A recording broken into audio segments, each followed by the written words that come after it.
भोजपुरी अभिनेत्री आकांक्षा दुबे सुसाइड केस में नया मोड़ आ गई बा। सोमवार के मुंबई से बनारस पहुंचे के बाद आकांक्षा के मां सारनाथ थाना में सिंगर समर सिंह, उनकर भाई और 2 अन्य सहयोगी के खिलाफ केस दर्ज करैले बाड़ी। उनकर कहनाम बा कि उनकर बेटी के हत्या भइल बा और भोजपुरी सिंगर समर सिंह एकर दोषी बाड़न। आकांक्षा के मां आरोप लगैली कि समर सिंह उनकर बेटी के रिलेशनशिप में धोखा देले बाड़न।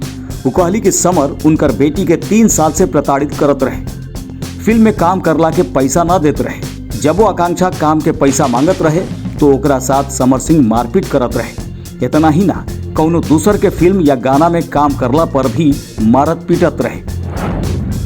बिहार के गया में एम्बुलेंस में रखल ताबूत में शव के जगह शराब के बड़ा खेप बरामद हुई बा। एम्बुलेंस के जब्त कर पुलिस चालक और एक धंधेबाज के गिरफ्तार कर लेलस। ताबूत से कुल 212 बोतल शराब बरामद कईल गई। शराब के खेप झारखंड के रांची से मुजफ्फरपुर ले जायल जात रहे।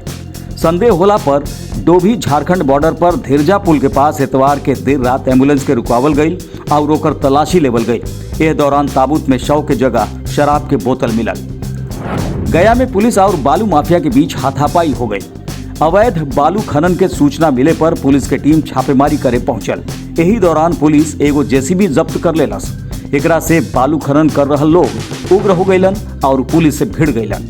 मामला बेलागंज थाना क्षेत्र के बाद घटना के सूचना मिले पर थानाध्यक्ष दल बल के साथ मौके पर पहुंचलन और बंधक बनावल गई पुलिसकर्मी लोग के छुड़ैलन। 3 बालू माफिया के गिरफ्तार कईल गईल बा।